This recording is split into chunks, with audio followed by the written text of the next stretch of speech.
بسم الله الرحمن الرحیم. من مست و تو دیوانه، ما را که برد خانه. 100 بار تو را گفتم کم خورد و سه پیمانه.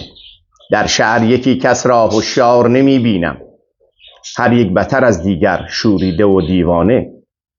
گفتم ز کجایی تو؟ تسخر زد و گفت ای دل یا ای جان، نیمیم ز ترکستان نیمیم ز فرغانه. نیمیم ز آب و گل، نیمیم ز جان و دل، نیمیم لب دریا، نیمی همه دردانه. ابیات لطیف در دیوان شمس، البته با تفاوتایی که در نسخ مختلف است، اما انسانی که نیمیش دریاست، نیمیش ساحل، نیمیش خشک و بیروح است، نیمیش دردانه است و گوهره و با ارزشه، نیمیش از آب و گله و نیمیش از جان و دل. این انسان زیباییش به اینه که قدرت تعالی و رشد داره. به همین خاطر در روایات اسلامی است که 2 روزتون مثل هم نباشه، کلمه یاد بگیرید و تعالی بکنید و رشد بکنید و بالا روید. ما ز بالاییم بالا می رویم، ما ز دریاییم دریا می رویم. مثنوی می خونیم، بیت 313 از دفتر اول این کتاب عزیز که خوب برخی بیتاشو انسان در دیوار دلش نقش ببندد و نقش بزنه. مولانا فرمودن نه چنان حیران که پشتش سوی اوست، بل چنان حیران و غرق و مست دوست. مولانا در باب حیرت اینجا اشاراتی می کند. البته هر وقت که برای مولانا این اجازه و فرصت ایجاد بشه در باب بعضی از کلمات سخنانی میگه، اما در این بیت معلومه که حیرت، و با توجه به بیت‌های قبل معلومه که حیرت هم 2 مدل داریم. حیرت‌هایی است مذمومن و حیرت‌هایی هستن که ممدوحن. اگر ممدوح نبود کسانی مثل پیامبر و دیگر بزرگان دعا نمی کردن که رب زدنی تحیرا، خدایا تحیر ما رو زیاد بکن. بزرگان ما مثل سعدی فرمودن، یکی از صاحب دلان میفرماد یک کسی از دوستی بود در مجلس ما نشسته بود، اون یه مرتی سر به جیب مراقبت فرو برد و از بین ما رفت. انگار من در میان جمع و دلم جای دیگر است، رفت جای دیگر. بعد میفرماد که این صاحب دل وقتی که از اونجا برگشت بهش گفتیم که از اون بوستان که بودی برای ما چه هدیه و تحفه آوردی؟ گفت بوی گل چنان مستم کرد که دامنم از دست برفت. من قصد داشتم که براتون یه دامن گلی بیارم هدیه مر اصحاب را، اما بوی گل چنان مستم کرد که دامنم از دست برفت. اگر یه پزشکی که در بیمارستان کار میکنه، این پزشک بیماری داشته باشه که این بیمار خیلی زیبا باشد، یه یوسف باشه، اگر غرق اون زیبایی اون بیمار شد، شیفته و مفتون اون بیمار شد، برای لحظاتی ممکنه علم و دانش پزشکیشو از دست بده. تحیر باعث یعنی مانع درمان اون بیمار بشه، میتونه این اتفاق بیفته. دست و پاشو دکتر گم بکنه. این حیرتی که میخوام بگیم خوبه، پس حیرت میتواند نوعی عاشقی باشه، یعنی ما رو به سمت خدا بکشد، ببرد، نه دور بکنه، نه پشتمان به سمت معشوق بشه. حیرتی که زیباست شرکت سوزه، شریکا رو از بین میبره. هرچی غیر از معشوقه اونها همه برن و ما متحیر، دهنمون باز به معشوق. به قول حضرت حافظ بزرگ که در اشعار خودش زیاد داره، گفت که چشمم از آینه داران خط و خالش باد یا گشت، من چشمم بازه و آینه دار اونه، تحیر چشمم بازه، مانند آینه شده. این سخن حیرت بسیار زیبایی است که حضرت حافظ به اون اشاره میکنه. اون وقت که شرکت سوزی کرد یعنی حیرت ممدوحی بود و همه شرکا رو و کسانی که در دل ما بودن اینها رو سوخت، این پادشاه از بین برد. اون وقت فرمودن انحصاری یه معشوق میشه و ما رو به اون نزدیک میکنه. اما حیرت‌های ممدوح هم داریم که گاهی حیرت‌های مذمومی هم هست که در کنار حیرت ممدوح که گاهی ممکن انسان رو از خداوند و معشوق دور بکنه. حیرت باید چنان باشه که از سوی ابژه یعنی طرف مقابل به شما اینقدر فرود بیاد که عقل و خرد شما و سوژه شما رو بشکند، همه رو از بین ببره. مرغ خانه اشتری را بی خرد، رسم مهمانان به خانه میبرد. مرغ خانه‌ای با شتری رفیق شدن و بعد گفتن که شتر رو دعوت کرد که بیا بریم خونه ما. گفت نمیشه. گفت حالا بیا بریم یه بار خونه ما اینم خونه تو آمدیم، تو هم یه بار بیا. چون به خانه مرغ اشتر پا نهاد، خانه شد ویران و سقفش اوفتاد. این در باب حیرته. حیرت یعنی این که سعدی گفت 1000 جامه معنی که من بپردازم، به قامتی که تو داری قصیر میآید. هر کاری میکنم تو بلندتر، زیباتر و بی‌نظیری. لباسایی که من از معنا میپردازم و درستش میکنم در تن تو نمیخورد. خب آن یکی را روی او شد سوی دوست، وان یکی را روی او خود روی اوست. جمالهای کاذبی برخی پیدا میکنن، اما برخی هم به سوی دوست میرن. روی هر یک می نگر می دار پاس، بو گردی تو ز خدمت روشناس. چون بسی ابلیس آدم روی هست، ابلیس آدم روی یعنی مدعی ارشاد، پیر نیستن، مراد نیستن، مرشد نیستن، ابلیسن. از برون طعنه زند بر بایزید، از درونش ننگ می‌دارد یزید. اینجور آدمایی هستن اینها. پس چون بسی ابلیس آدم روی هست، پس به هر دستی نشاید داد دست. دوست نشید با ایشون، رفاقت با اونا نکنید. در جای دیگر عطار بزرگ، حالا در کتابی دیگر مثل الهی نامه خودش، عطار فرمودن بسی دجال مهدی روی هستن. می‌فرماد که چون دجال از پندار مستن، مثل دجالن پر از پندارن. می‌فرماد که تو مواظب باش، پی دجال جادو چند گیری، نه وقت آن که آخر پند گیری. نباید تو درس بگیری از اینها. خب مولانا باز مثال میزنه. بشنود آن مرغ بانگ جنس خیش، از هوا آید بیابد دام و نیش. پرنده ها گاهی تو هوا را میرن، یه نفر یه جا مخفی شده، صدای اون پرنده رو در میاره. صدای اون پرنده رو که در میاره، اون پرنده گمان میکند که جنس خودشه، ولی جنسش نیست. از دهان آدمی بیرون میاد، از دهان دشمن. صدا گرمه، او رو دعوت میکنه، او رو میخواند. مثل صدای قولان در بیابانها که در زمانهای قدیم بانگ قولان انسانها رو از راه به در میکرد. میفرماد زان که صیاد آورد بانگ صفیر، این شکارچیه، جونت رو میگیره، تو رو اسیر میکند. تا فریبد مرغ را آن مرغگیر، اون شکارچی، پرندگیر، مرغگیر، این صدا رو در میاره که او رو اسیر بکند. حرف درویشان بدزدد مرد دون، شما صدای خوب رو میشنوی، صدایی که انسان رو متاثر میکنه. آن پی که نامور که رسید از دیار دوست، آورد هرز جان ز خط مشکبار دوست. خوش میدهد نشان جلال و جمال یار، خوش میکند حکایت عز و وقار دوست. افرادی مثل پیامبر و مثل دیگر پیامبران، مثل اولیای خدا، عرفای بزرگ، اینا حرفایی میزنن که اینها حرفشون حرفه، انسانها رو گرم میکنن. اما یه عده همین حرفا رو میدزدن، مثل اون صیادی که صدای پرنده در میاره و انسانها رو و پرنده رو شکار میکنه. این هم انسانهای نادون رو و جاهل رو، اینها رو شکار میکنن. من نادون گمان میکنم که جنس منه، در حالی که جنس ما نیست. حرف درویشان بدزدد مرد دون، تا بخواند بر سلیمی زان فسون. سلیم رو مولانا در اینجا آورده. سلیم دو تا معنی داره، یه معنیش به معنای مارگزیده است، یه معنیش هم به معنی انسان ساده‌لوحه.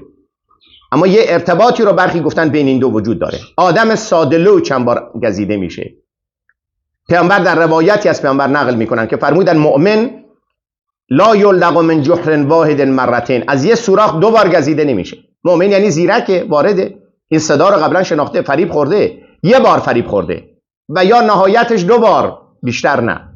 اما سلیم 1000 بار، 1000 بار. به همین خاطر برخی از پرندگان بیشتر شکار میشن. برخی از مثلا میمون ها میگن با تمام زیرکی و هوشیاری که دارن خیلی خنگن، شکار میشن در بعضی از جنگل ها. اینا روشایی رو از همون نادونی اینا استفاده میکنن. پرنده‌های بعضی گروه‌های از توتیان هستن که خیلی نادونن و خب در بین حیوانات هوشیاری بالا پایین داره. این حرف هست، بین انسان هم همینطوره. حالا اگر میخوایم بفهمیم که اون نفری که با ما حرف میزند این شخص چقدر بزرگه و خوبه یا بده، مولانا میفرماید کار مردان روشنی و گرمی است. اگر کنار کسی نشستید، گرم شدید، روشن شدید، بهتر شدید، حالتون خوب شد، این از اون مردان خوبه. این درویش واقعی است، این حضرت موسی است، این تمام اولیای خداست، شما رو گرم کرده. اما اگر کنار یه نفر نشستید و شما یخ زدید، به قول شمس تبریزی میگه بعضی آدما هستن که از سخن اونها یخ میبارد. یار من چون به حرف میآید، آسمان صاف برف میآید. آسمون صاف شما داری سرما میخورید. این کار مردان روشنی و گرمی از کار دونان حیله و بیشرمی است. اما اگر دید حالتون بده، دارید بوی بد میاد به دماغتون، به مشامتون بوی بد میاد. حالا یه مثال میزنه، میگه شیر پشمین از برای کد کنن. شیر واقعی نیست، کد یعنی گدایی کردن، چیزی از مردم خواستن. بو مسیلم را لقب احمد کنن. یه کسی در زمان پیامبر پیدا شد به نام ابو مسیلمه کذاب، که رو پیامبر البته کذاب گفتن. آمد پیش پیامبر و گفت که من دوست دارم که من پیغمبری خودم رو با پیامبری تو تقسیم کنیم، یه قسمتی مال تو، یه قسمتی مال من. پیامبر فرمودن من که نیامدم خودم، منو فرستادن، من مثل تو دروغگو نیستم. به هر حال حالا در زمان پیامبر کسی نتونست باش کاری بکنه، ولی در سال 11 هجری، یعنی یه سال تقریبا بعد از وفات پیامبر، در جنگی که اتفاق میفته، کسی او رو میکشد که البته برخی گفتن در تاریخ نوشتن همون وحشی و غلامی است که اون وحشی امیر حمزه رو در جنگ احد به شهادت رسیده. حالا قصه تاریخی است، ما خیلی ورود نمی‌کنیم. بو مسیلم را همون بو مسیلمه کذاب رو لقب کذاب ماند، پیامبر گفتن این دروغگویه و همینطور شد. مر محمد را اولوالالباب ماند پیامبر، اما به اصطلاح اون صاحب خرد.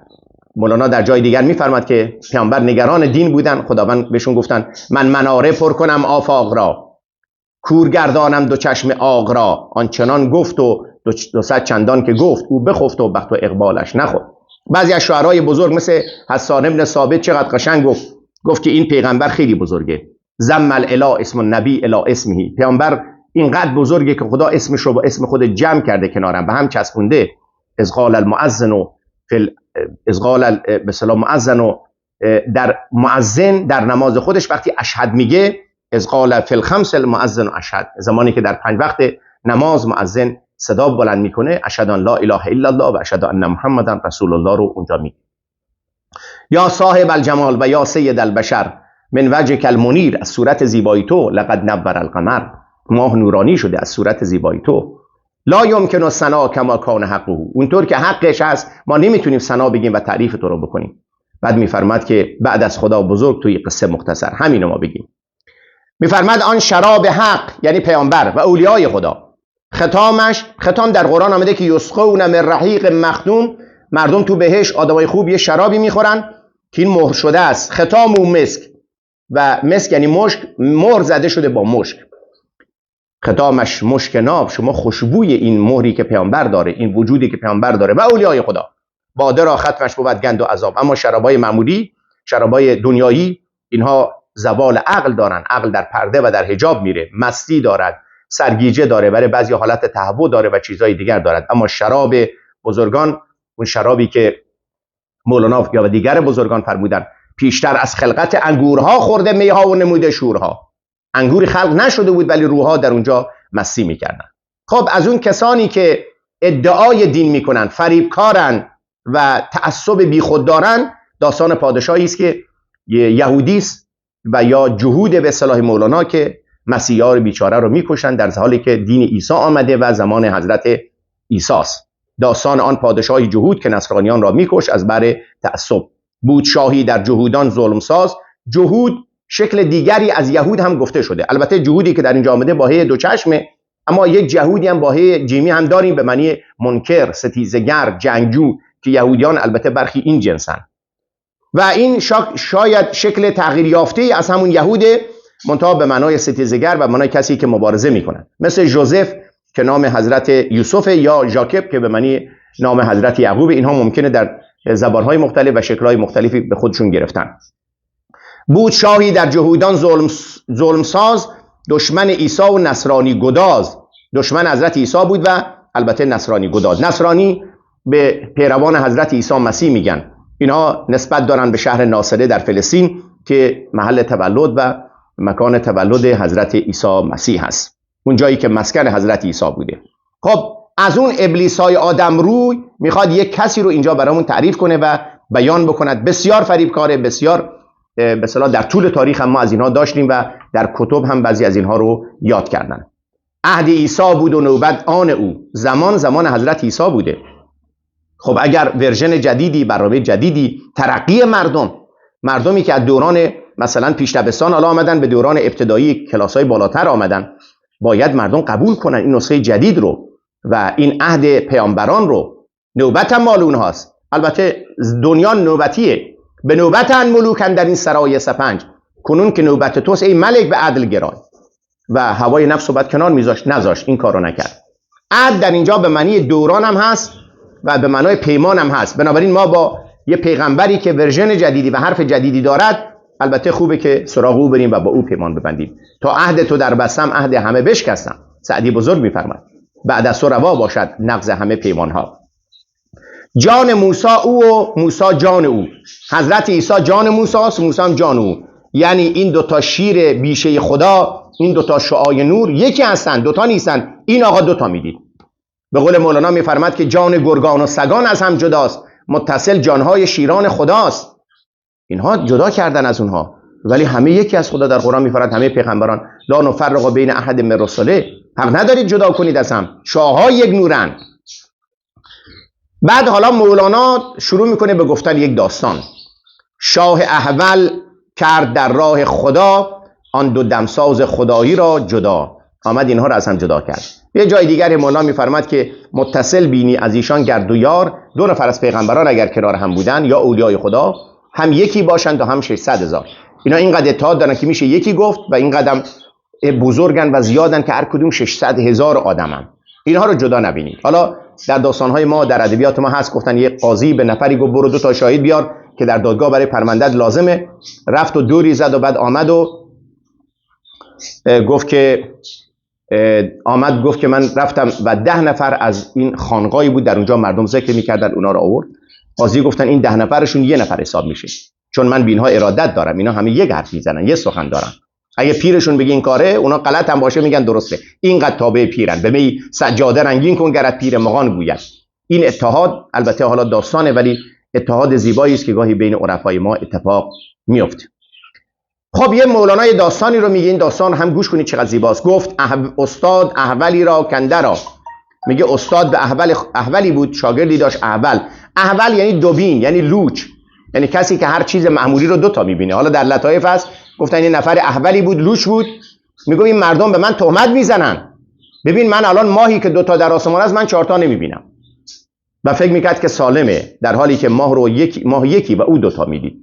گفت استاد احولی را کنده را، زو برون آر از وثاق شیشه را. زو به معنی زوده، البته برخی گفتن رو، اینم هست، یعنی ممکنه نقطه اضافه شده باشد یا در طول تاریخ ممکنه دستکاری شده باشد. به هر حال یعنی برو از اتاقی که من اونجا بودم یه شیشه‌ای گذاشتم لب پنجره، اونو بردار بیار. گفت احول یعنی اون شاگرد دوبین، زان 2 شیشه من کدام؟ اونجا رفتی 2 تا شیشه است، یکی نبود، چون این آقا 2 تا میدید. من کدام پیش تو آرم بکن شر تمام، توضیح بده برام.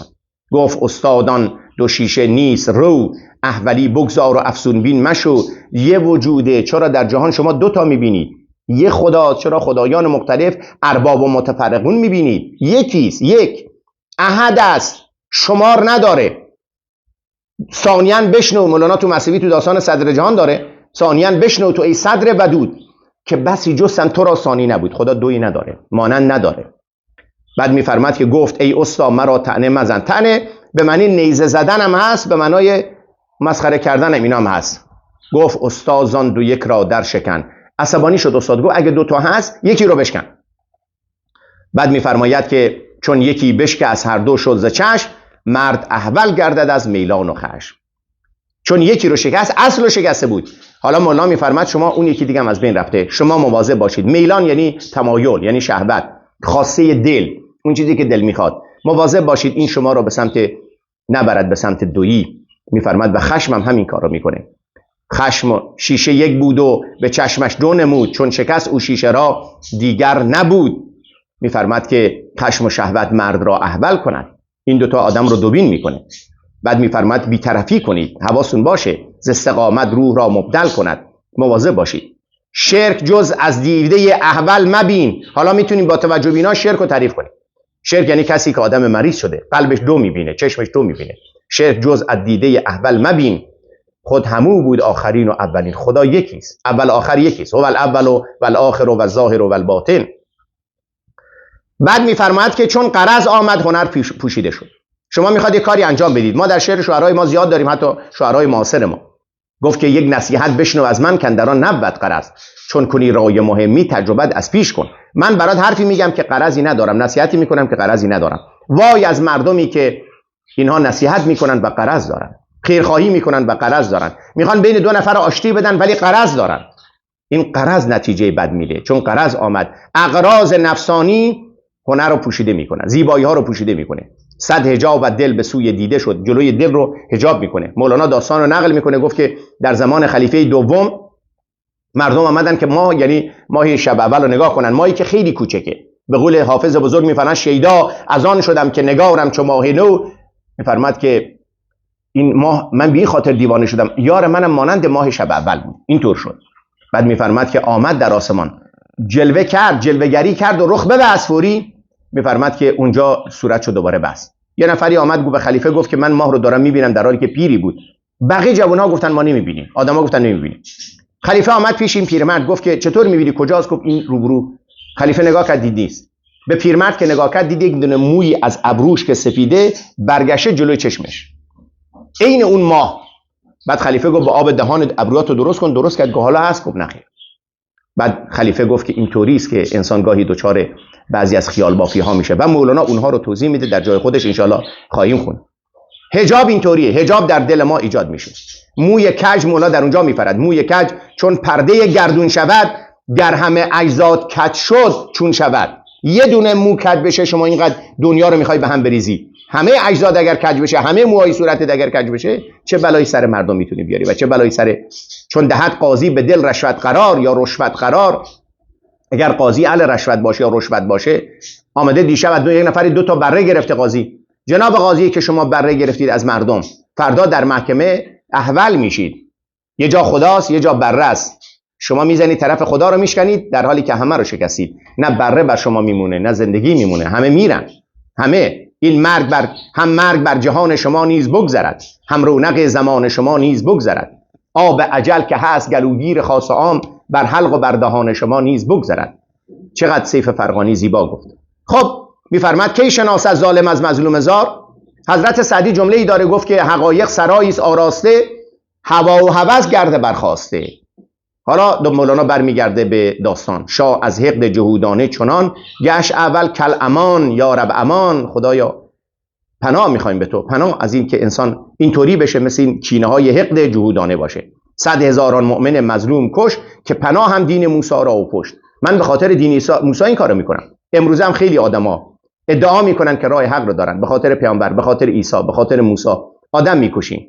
ما دیوانگی میکنیم برای پیامبران، در حالی که دیوانه خودمونیم. خودمون میخوایم بزرگ بشیم، خودمون میخوایم مطرح بشیم. گرگی میکنیم، یوسفان را میدریم، اینها را از بین میبریم و بعد گمان میکنیم که به خاطر شهوتی که انجام دادیم. میفرماد که اون وقت فکر میکنیم که اینها به خاطر خدا بوده یا اون پیغمبر بوده. خب امروز رو بسنده میکنیم، ان شاءالله باقی باشد تا جلسه بعد. درود خداوند بر شما باد.